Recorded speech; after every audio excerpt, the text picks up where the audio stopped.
Oi, pessoal. Bom, vamos dar início agora à parte 2 da aula de princípios farmacológicos para a estimulação ovariana. Apenas lembrando que na parte 1 a gente falou dos moduladores dos receptores estrogênicos, como o caso do citrato de clomifeno, a gente falou dos inibidores de aromatase e agora a gente vai começar a falar das gonadotrofinas propriamente ditas, né? O conceito da administração exógena de gonadotrofinas para o estímulo ovariano controlado é óbvio, né? A gente está aumentando o FSH para salvar aqueles folículos que durante a seleção folicular sofreriam atresia por privação dessa gonadotrofina, tá? Desculpe. Então, o emprego de gonadotrofinas exógenas para estimulação ovariana controlada segue o conceito da exposição temporária aos níveis de FSH acima daquele limiar que promove o desenvolvimento de um único folículo viável. Então, serão administradas doses suprafisiológicas de gonadotrofinas para que, ao invés de um único folículo viável, um folículo dominante, continue se desenvolvendo, todos aqueles folículos da corte consigam continuar se desenvolvendo. O início do estímulo, ele se dá por volta do segundo ou terceiro dia do ciclo, e o desenvolvimento folicular, ele é acompanhado por ultrassom, até para um eventual ajuste da dose, se for necessário.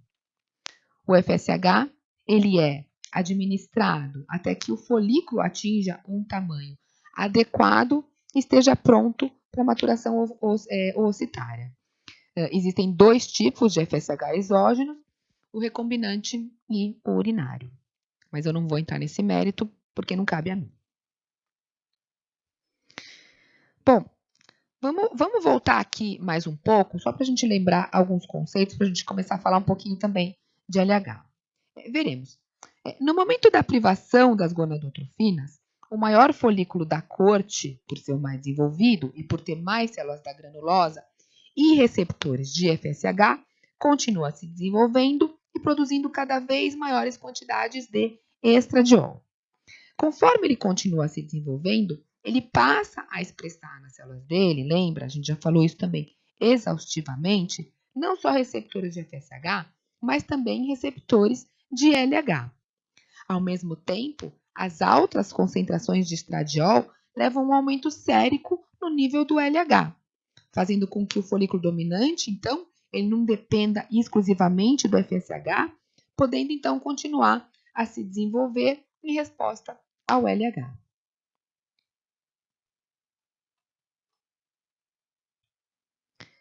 Bom, gente, durante o estímulo ovariano controlado, os níveis de LH e de FSH, eles são diminuídos, eles são bloqueados, na verdade, a síntese e a liberação dessas gonadotrofinas, elas são bloqueadas por um bloqueio hipofisário, que eu vou falar mais adiante.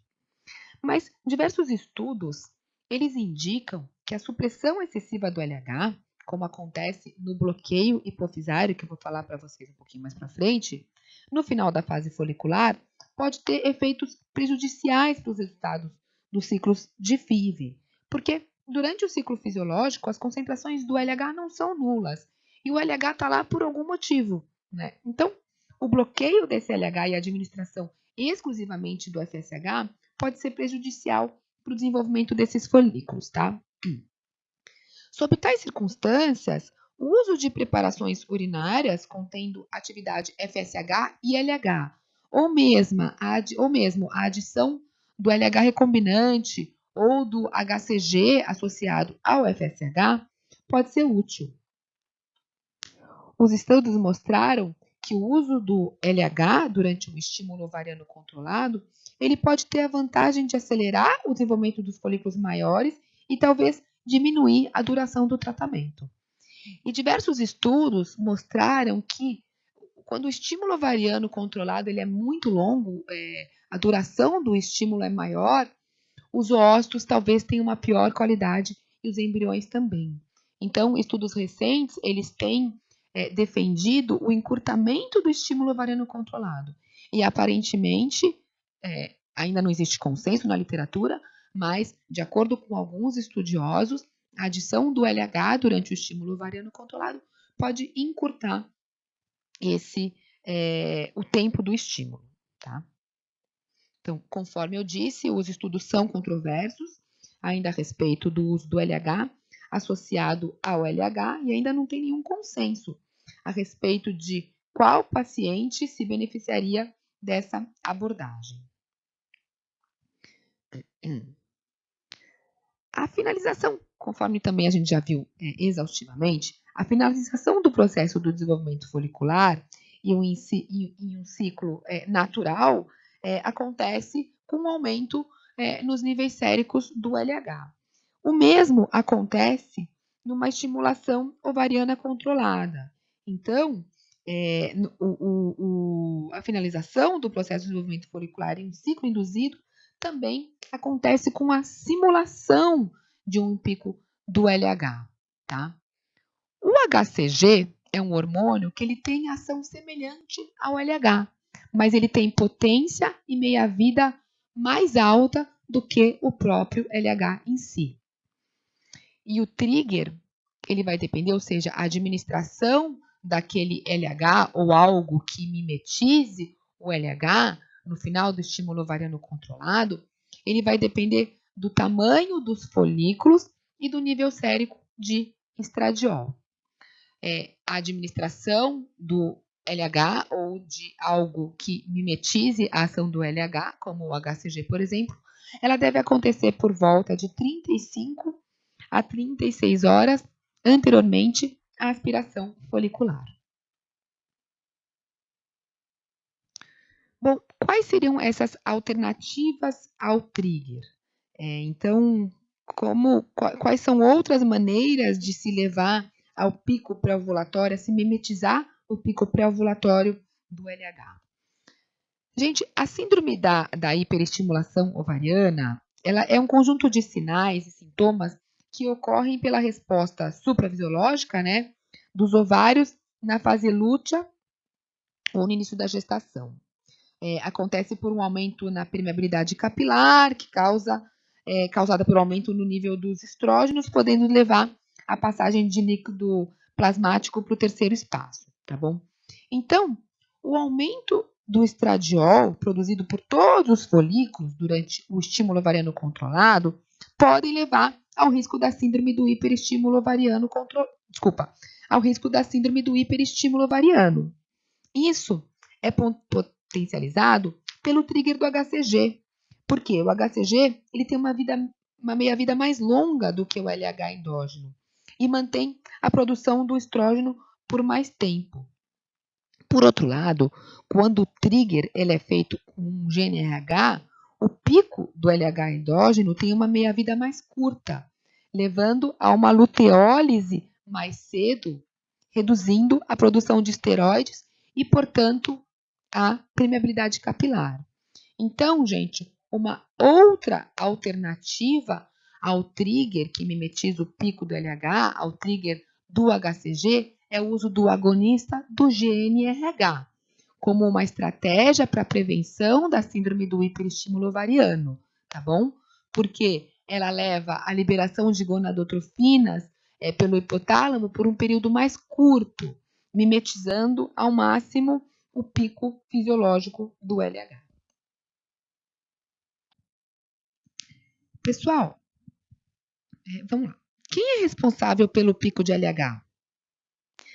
Lembra? Os aumentos nos níveis séricos de estradiol, né? E esse monte de folículo aqui, ó, que a gente estimulou através da gonadotrofina exógena, esse monte de folículo aqui, ó, que normalmente viria a atresia e que está se desenvolvendo e produzindo quantidades suprafisiológicas de estradiol. Lembra? Estradiol, em altas concentrações, ele age por um feedback positivo, levando à síntese e à liberação do LH. E isso vai levar à ovulação. Então, todo esse estradiol que está sendo produzido aqui, normalmente levaria à ovulação.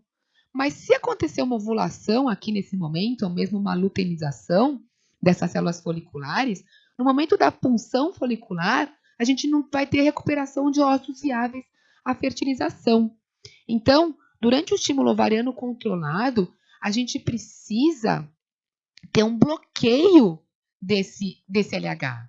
Esse LH ele não pode ser liberado e ele não pode levar à ovulação.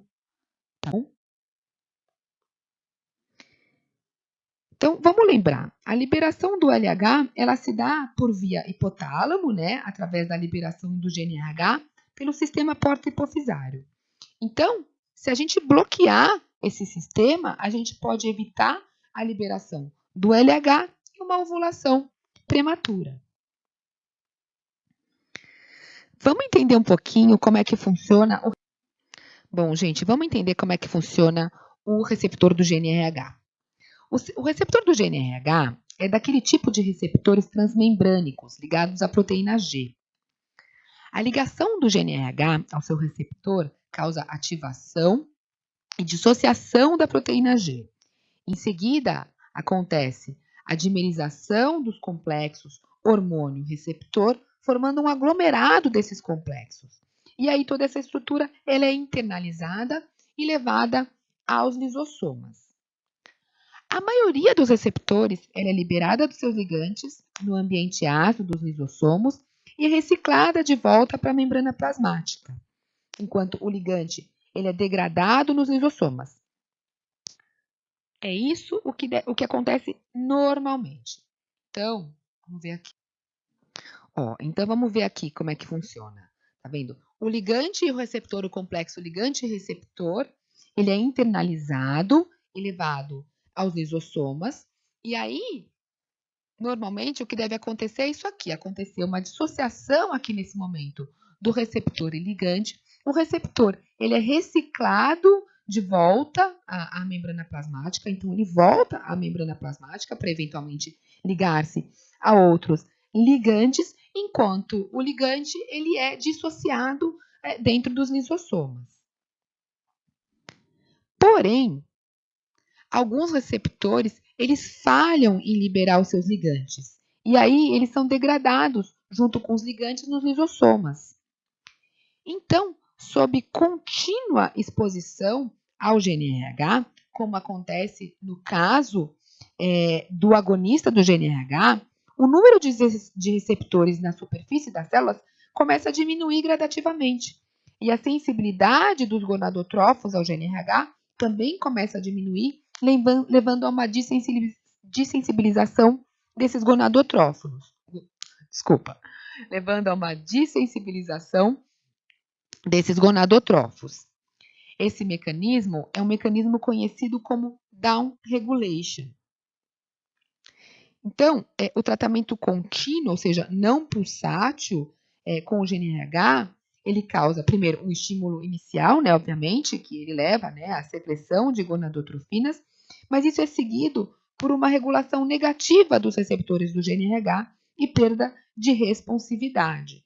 Portanto, quando um gonadotrófo é estimulado por GNRH, após uma exposição precedente àquele ligante, acontece o que chamamos de dessensibilização, ou down regulation.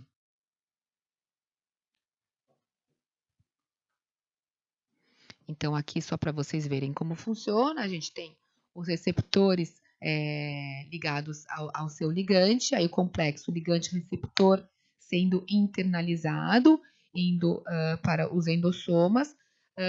Aí, esse receptor, ele deveria ser reciclado para a superfície da célula, o que acontece na maioria das vezes, deveria acontecer, porém, sob contínua exposição ao ligante, esse complexo receptor e ligante, o ligante não descola do receptor e todo esse complexo acaba sendo degradado nos lisossomas. Pessoal, então, conforme eu falei, o tratamento contínuo, ou seja, não pulsátil com o GNRH ou com o agonista do GNRH, vai levar a um estímulo inicial, a síntese e secreção das gonadotrofinas, mas posteriormente ele vai ser seguido de uma regulação negativa desses receptores do GNRH e uma perda de responsividade e um bloqueio na síntese e na liberação de gonadotrofinas. E, por sua vez, um bloqueio no pico de LH e bloqueio na ovulação. Pessoal, uma outra alternativa ao bloqueio hipofisário pelo agonista do GNRH seria a utilização do antagonista do GNRH. O antagonista, ele age deslocando a molécula original por competição, mas ele não exerce nenhum efeito no seu receptor. Por ter uma alta afinidade e resistência à degradação enzimática, ele também promove a internalização dos receptores. Portanto, o efeito final vai ser também a supressão hipofisária, e isso vai acontecer imediatamente. É diferente no caso do agonista do GNRH, que vai levar um tempo de sensibilização dos receptores. O agonista do GNRH, ele age imediatamente. Os estudos mostram que para se atingir o bloqueio hipofisário com o agonista GNRH, são necessários por volta de 10 a 12 dias. E é por isso que o protocolo usando o agonista é o protocolo longo, e o protocolo usando o antagonista do GNRH é considerado o protocolo curto.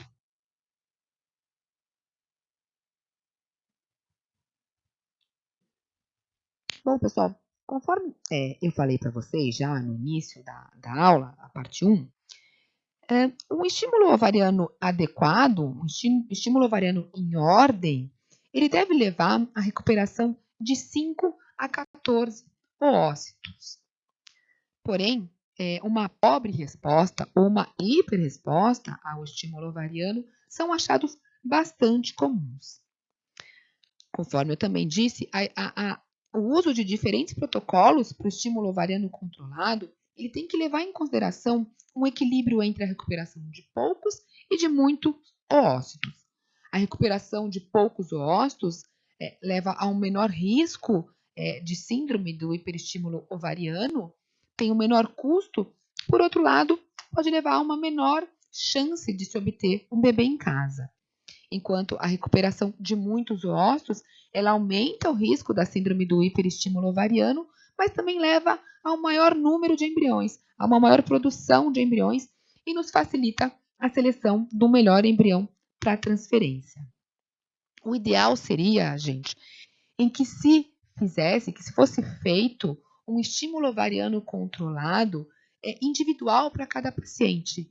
E esse é o assunto que está muito em moda ultimamente, que é a individualização do estímulo ovariano controlado.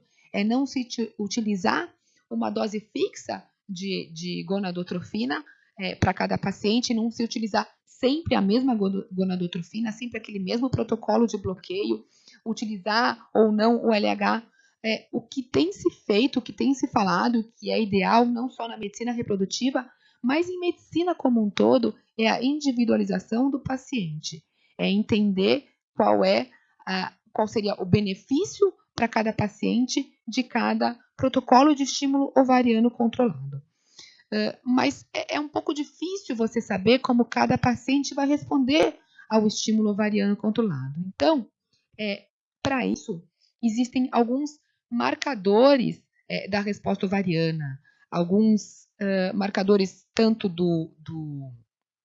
da reserva ovariana, mas também aqueles que tentam prever como seria a resposta daquela paciente para determinado protocolo.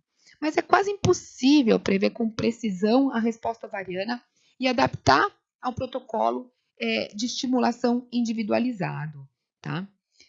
A gente tem alguns parâmetros hoje em dia que têm sido acessados e têm sido estudados para se tentar prever a resposta da paciente ao estímulo ovariano. São esses a contagem de folículos antrais, a dosagem do hormônio antimileriano, a idade materna, a dosagem do FSH também e a resposta prévia a um estímulo ovariano controlado.